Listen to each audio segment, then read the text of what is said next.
So, you're looking to buy a house and you're wanting to use your VA loan, but you just don't know where to start. One person's telling you one thing, another person's telling you the exact opposite. You're seeing all this stuff online. It can be very confusing, I know. So today's video, we're gonna break down exactly how the VA loan application and pre-approval process works. Let's get to it. So, the very first thing you're going to want to do before you start looking at houses, before you call a real estate agent, you're going to want to get your numbers down first. You're going to want to make sure that you can qualify for whatever you're about to start looking at before anybody's time gets wasted. Last thing we want to do is to have you go look at a property, want to buy it, and then find out you're not approved for it or the monthly payment's too much. That's good for nobody. So let's get our numbers first. Let's not put the cart before the horse, and let's find out what we qualify for. So the very first step to this is to find a VA loan officer who can assist you with filling out an application. Now, the VA itself does not lend any money. They just guarantee the loan. And just because a company has VA or veteran in its name does not mean it's affiliated with the VA and it can do anything different than any other lender. The majority of lenders can offer VA loans, so it's very important to find a loan officer who's very proficient and does a good amount of VA loans so that way they can assist you through this process. Now, you're going to get the best deal through a mortgage broker instead of going directly to a bank or through a retail lender. A broker is going to shop for you to get you the best interest rate and get you the best terms possible. Now, let's go to how this whole process starts. The very first part is going to be to fill out an application. Now, this can either be taken over the phone or done online. The majority of companies nowadays do everything digitally. So this is normally a 10 to 15 minute process. It's not hard, it's not a test, there's no wrong answers because a good loan officer will review it and let you know if they have any questions. So typically don't feel any stress when you're filling this out. You just go fill out your personal information, your work history for the last 2 years. Now you can include schooling and military experience for that because those do count in some cases towards your work history. You'll fill out a section about your assets, how much you plan to put down, what you want your payments to be, all that fun stuff. Then after the application's done, here is where another part some people get confused. Some people think that, oh, I just filled out an application and I got some letter in my email, I'm good to go. What you got is called a pre-qualification letter.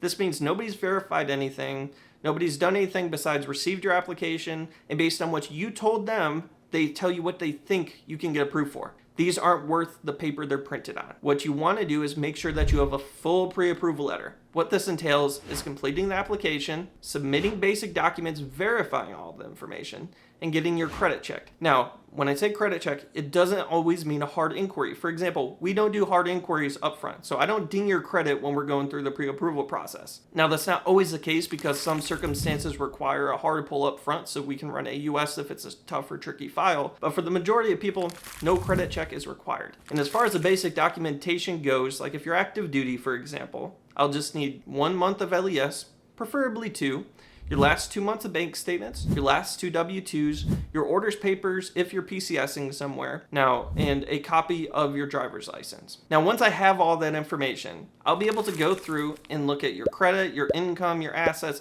the whole 9 yards, and let you know what you're approved for. The very first step on my end, though, is I need to pull your certificate of eligibility to find out even if you're eligible for the VA loan, because believe it or not, there's some people who get approved for a VA loan but have never even had their certificate of eligibility pulled to prove that that's the case. So I'll go through and I'll do that. Now, I want to bust down 2 myths right now. One, the VA loan does not have a minimum credit score. Now, if a lender tells you need a 640, that is their rules. These are called lender overlays. It's their business. They can work with whoever they want.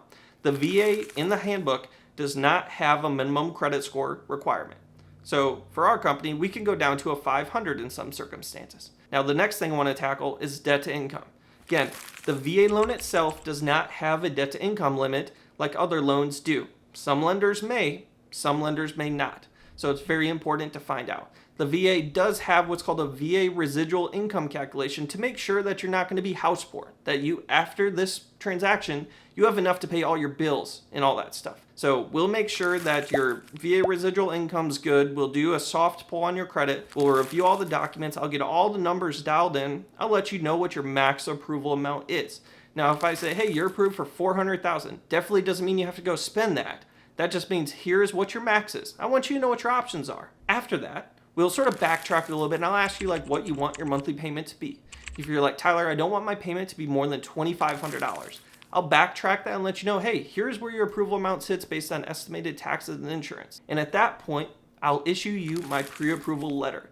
If you get a pre-approval letter with my name on it, it is basically gold because I leave no stone left unturned, I verify everything, and I'm very thorough in my work. So at that point, that's when the fun starts. Now, if you're working with a really good loan officer, the hard part should be done now because they should have collected everything so that way by the time you go under contract, there's not too much else left to do. Now is when you start to begin looking at houses. We'll send a letter to you, your real estate agent, and we can start looking at offers and wait for the right one to pop up, and then we submit an offer and get that thing closed. The majority of closings take around 30 days or so. However, you may find some banks are slow and may take up to 45, but then you also may find some really fast lenders that can get it done in 15 to 20 days. It all depends on who you're working with. So do your due diligence, find a good lender who is very knowledgeable in VA loans, find a good lender who's going to give you a good interest rate and has low cost, because rate at the end of the day isn't as important as the cost, because there's lots of lenders who will give you a good rate but charge you a bunch of fees. You want to find a good middle ground where you're very comfortable of the deal you're getting, the person you're working with,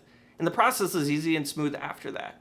So that's basically how you get started with the VA loan. You need to get pre-approved first, and then you can start looking at houses. So hopefully this video is informative. As always, please let me know if you have any questions in the comment. I will make a video specifically for you. And as always, please like, comment, share, subscribe, all that stuff, because every interaction helps this channel grow, helps spread information, helps spread knowledge, and helps empower people through home ownership. So let me know if you have any questions, and I'll see you in the next video.